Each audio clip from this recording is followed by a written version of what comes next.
The dress was the wrong color, and she'd known it the moment she'd put it on. Not wrong in a dramatic way, not red at a funeral or white at someone else's wedding. Just wrong in the particular way things were always wrong for Tamsin Greer. Slightly off, slightly too much, slightly not enough. The burgundy made her look washed out, her mother had said that morning while helping Violet into her gown. Not to Tamsin directly, just said it. Into the mirror. The way you say things you want someone to hear but don't want to own. Tamsin had stood there with a mascara wand in her hand and said nothing, because there was nothing to say that wouldn't cost her something she couldn't afford. The engagement party was being held at the Langford, which was the kind of hotel that had a chandelier in the lobby and a second chandelier in the bathroom, and made you feel, the moment you walked in, that you had tracked mud onto something expensive. Tamsin had walked in behind her parents, behind Violet and Violet's fiancé Edmund, and she had watched the way the room bent toward them like sunflowers toward light. The men in their dark suits, the women in their jewels, the way Edmund touched the small of Violet's back and smiled at people he didn't know yet, but was already certain he would like. She had found a spot near the far end of the bar and stayed there. That was 3 hours ago. Now it was past 10, and the champagne was making a warm, unreliable loop through her bloodstream, and Violet had found her. Of course Violet had found her. "You're hiding," Violet said. She was radiant in a way that seemed almost unfair. Cream silk, hair pinned up with something that caught the light, cheekbones that their mother liked to say were a gift from the Beaumont side, which was also the side that had the good teeth and the vacation property in Muskoka. "I'm standing at the bar," Tamsin said. "Same thing." Violet tilted her head. "Edmund's uncle is here, the one from Vancouver. He asked about you and I didn't know what to say. You could have said I exist." Violet laughed. The bright, social laugh, the one she used when something wasn't funny but the room was watching. "You know what I mean.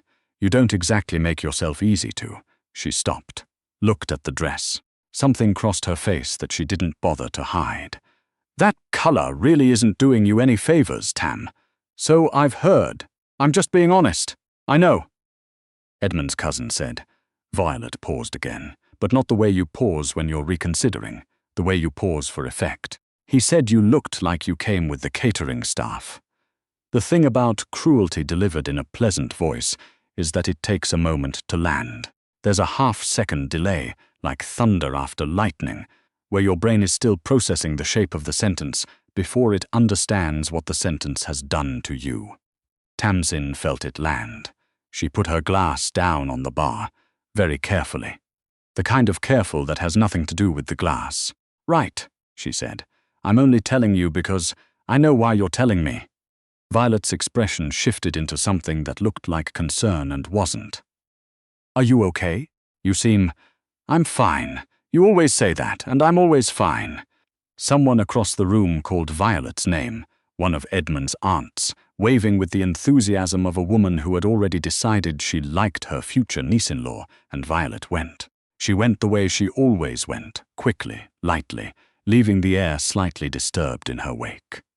Tamsin stood at the bar. She thought, not for the first time, about the fact that she had driven 2 hours to be here, that she had taken 2 days off work, which she couldn't really afford, to stay at their parents' house and be part of the weekend events, that she had spent $400 on a dress that a man she'd never met had apparently found indistinguishable from a catering uniform.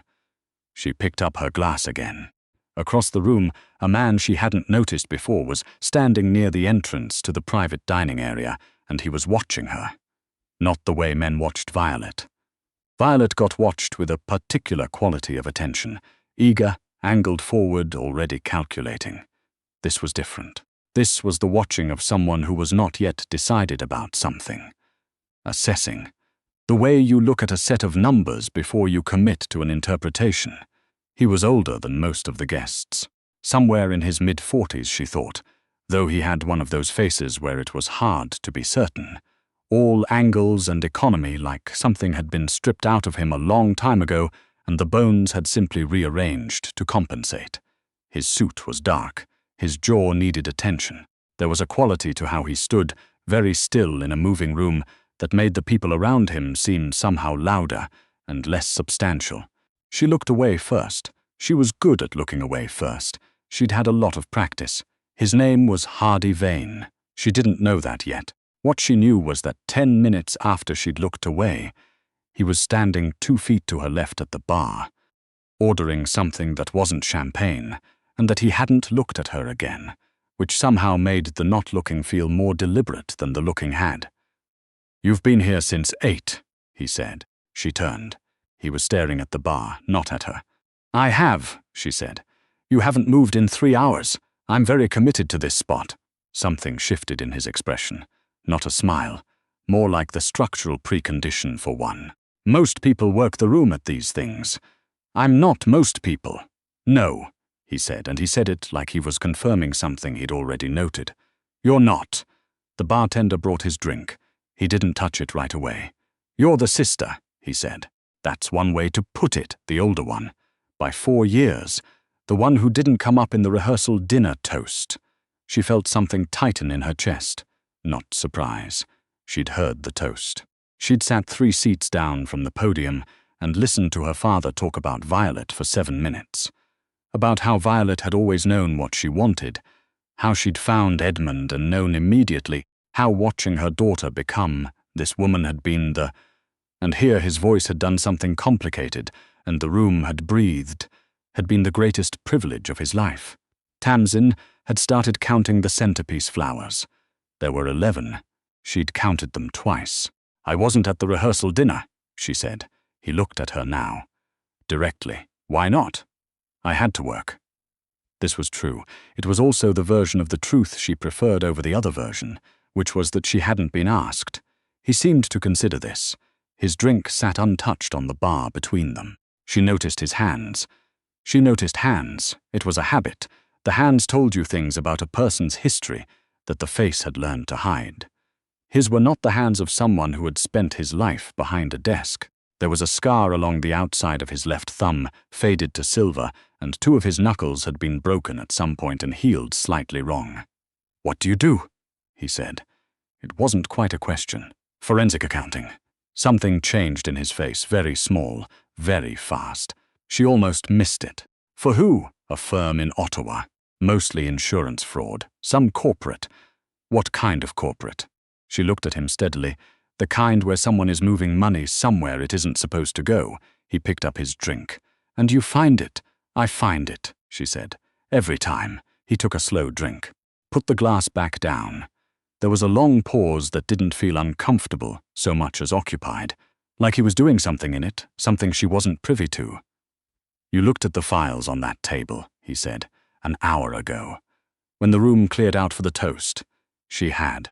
There had been a folder, thick, cream, embossed with the name of Edmund's Family's Development Company, sitting on the welcome table near the entrance. And she had picked it up, and she had looked at it the way she always looked at things with numbers in them, automatically, the way other people glanced at their reflections. "I was curious," she said. "What did you see?" She turned her glass slowly. "I saw a capital expenditure figure that doesn't reconcile with the asset register, and a cash flow summary with a transfer category that doesn't correspond to any line item in the statement of operations." He was very still. "It could be a formatting error," she said. "Sloppy bookkeeping. Happens. But the formatting error appears consistently across 3 pages in 3 different tables in the same amount rounded to the same decimal." She paused. "That's not a formatting error." The room moved around them, oblivious, brilliant, expensive. Someone laughed near the windows. Violet was accepting a glass of something from Edmund's uncle, tilting her head at the perfect angle. "Walk away from the bar," Hardy said. "Sorry, walk with me. Now." He moved before she agreed, heading toward the hallway that led to the private dining wing, and there was something in the quality of his movement, unhurried, absolute, that made her follow him. She followed him. She would think about that later, the fact that she followed him. The hallway was quieter. The sound of the party retreated to something muffled and ambient. He stopped near a window that looked out over the hotel's rear terrace. City lights below. Cold glass. the particular quality of a November night in Ontario pressing against the other side. "Tell me what you think the number means," he said. "I don't know who you are," she said. "No, that seems like relevant information. It is." She crossed her arms. "So?" He looked at her for a moment. That same assessing quality, still patient, the look of a man who had learned a long time ago that what he waited for was usually worth waiting for. "My name is Vane," he said. "Hardy Vane. I'm here because Edmund Galt has been laundering money through his father's development company for 3 years, and the people whose money it is have run out of patience." The word laundering sat between them like a stone dropped in water. "And the people whose money it is," she said carefully. "They sent you. They did. And you are." She stopped, the scar on his thumb, the broken knuckles. The way the room had seemed to flatten slightly around him when she'd noticed him standing at the entrance. The way his stillness felt less like calm and more like compression. Like something held under significant pressure. "I think you know what I am," he said. She did. She stood very still, and she did the thing she always did when she was frightened, which was to make her face do nothing at all. "The number in the transfer category," she said. "If I'm reading it right, it's been cycled through a shell company that's registered in Alberta but incorporated federally, which means the paper trail crosses jurisdictions, which means the people looking for it have probably been looking in the wrong place." Vane said nothing. "The real account," she continued, because she couldn't seem to stop, because numbers were the one language she had ever been entirely fluent in, the one place she was never wrong or off or too much, is almost certainly domestic. Something local, something quiet. Community credit union, maybe. The kind of institution that doesn't flag routine transfers under 100,000. She paused. "You'd find it if you knew which numbered company to follow. The one that doesn't appear in the filings." "Which one?" She should stop. She knew she should stop. She thought about Violet saying he said you looked like you came with the catering staff, and the careful way Violet had smiled while she said it, and the way their father's toast had lasted 7 minutes and not once. "There's a numbered company referenced in a footnote on page 4, she said. "Footnote 7. It has no registered address. It has no director listed. It's a ghost, and whoever set it up got lazy, because the incorporation date is the same week Edmund's father transferred 73% of the parent company's liquid assets to an account in Brampton." Vane looked at her for a long, unreadable moment. "You read all that," he said. "In the time it took the room to clear for a toast, I read fast. How fast? Fast enough." He turned to look out the window. She watched his reflection in the glass, the exhaustion that lived around his eyes, the particular kind of tired that came not from lack of sleep, but from too much of something else. Too much knowing, too much accounting of a different kind. "My people have had 3 analysts on this for 6 months, he said to the window. She said nothing. "6 months, he repeated. "The footnote is small," she said, "and it's boring. Footnotes always look like they're not worth reading. That's the point." He turned back to face her. "I need someone who can pull the full trail. Every shell, every transfer, every account, document it so it holds. Holds for what? For what comes next." She looked at him. "That's not an answer." "No," he said. "It's not." Outside, November pressed cold against the glass. Inside, 2 floors down, Violet was laughing at something Edmund's uncle had said, the sound of it carrying faintly even here. "I have a job," Tamsin said. "I'll pay more than your job. It's not about the money." "Then what's it about?" She thought about this, honestly thought about it, standing in a hotel corridor with a man who was almost certainly dangerous, who had found her at the bar the way you find something you were already looking for, who had looked at her in a room full of people who had spent 3 hours looking through her. "I want to know if I'm right," she said finally. It came out quiet, honestly quiet. Vane looked at her for a moment. "You're right," he said. "You don't know that yet." "I know enough," he said. "I've been watching you since you walked in. You sat in the corner and you read the room the way other people can't read it. You didn't miss a single exit. You clocked every person who came in through the main door. You picked up a folder full of financial documents at a party and understood what was in it in 4 minutes." She said nothing. "You're right," he said again. "You're always right. People like you are always right. You just never get to be in the room where it matters." That landed somewhere. She turned away from him and looked out at the city lights. Below, through the terrace glass, she could see the party continuing, warm and brilliant, the sound of it muffled and foreign. Her mother would be looking for her by now. Violet would have glanced toward the bar and noticed the empty space. "If I do this," she said, "I need access to everything. Not summaries. Not the selected documents your people have decided are relevant. Everything agreed. I need time. Real time. This isn't a weekend job. I know what it is." She stopped. "What?" he said. She turned to look at him directly. She'd been told too direct. It unsettled people. She'd been told to soften it, to angle it, to lead with something warmer so the directness didn't come as a shock. She was very tired of softening things. "I need you to tell me exactly what you're going to do with what I find," she said. "Not what comes next. Not implications. The actual answer." He held her gaze. It occurred to her that most people probably didn't speak to him this way. It occurred to her that he was maybe not accustomed to being required to answer. Something shifted in his face. "Edmund Gold has stolen a significant amount of money from people who are not patient," he said. "When we have the documentation, we will use it to recover what was taken. Edmund will be made aware that we have the documentation. He will make choices accordingly, and his family not involved." She thought of Violet, 2 floors below, in cream silk, tilting her head at the perfect angle. "His fiancé doesn't know," she said. It wasn't a question. "No," Vane said. "She doesn't." She breathed. "My sister," she said, a pause.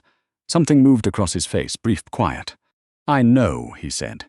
The silence that followed was not comfortable and was not uncomfortable. It was simply honest. "Okay," she said finally. Vane didn't say good or thank you, or any of the things a person said when they had gotten what they wanted.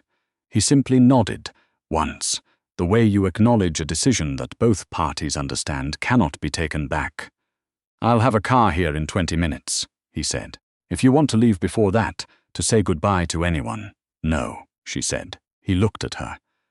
"I don't need to say goodbye to anyone," she said. "Give me 10 minutes to get my coat." She went back through the party. She walked through the warmth and the noise and the crystalline sound of glasses and Violet's laughter, and she retrieved her coat from the coat check. The grey wool one. The sensible one. The one her mother had gently adjusted, she replaced with something more festive. And she did not look for her family. She almost did. She almost looked.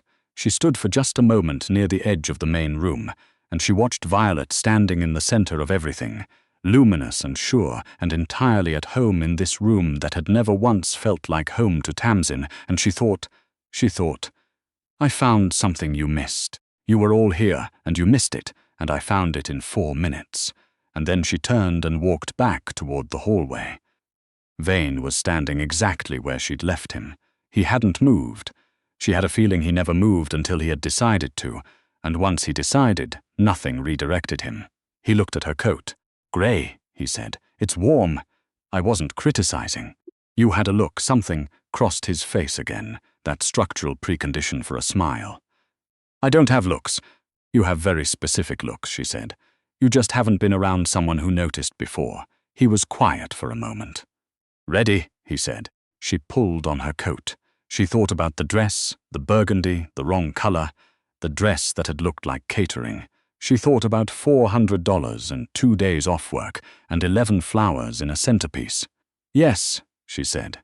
They went out through the side entrance, away from the chandeliers and the warm light, into the cold November air. The city was dark and large and indifferent, the way cities were, the way she'd always found oddly comforting.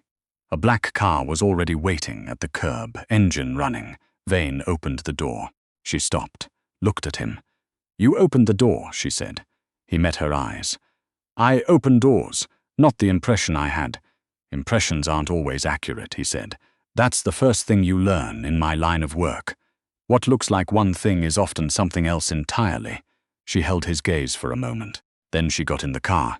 He came around the other side and sat beside her, and the car moved into traffic and the hotel disappeared behind them, All that light, all that warmth, all that noise. Ahead, the city opened up, dark and complicated and full of numbers she hadn't read yet. "The numbered company in the footnote," Vane said after a while. "If you're right about the Brampton account, I'm right." He was quiet. "You'll need someone at the credit union," she said, "not to access it, just to confirm the account exists under the registration number. Can you do that?" "I can do anything," he said. It was not a boast. It was the kind of flat statement that had stopped being remarkable to him a long time ago. She believed him. "Then we start there," she said. Outside, the highway opened up, orange lights in rows, the particular flatness of the Ontario night spreading out on either side. She watched it through the window. "Why were you watching me?" she said. At the bar, before any of this, she felt him turn to look at her, though she kept her eyes on the window. "You were the only person in that room," he said, "who looked like they were paying attention." She said nothing. "Everyone else was performing," he said. "You were watching. There's a difference." She thought about this. "And that's useful to you," she said.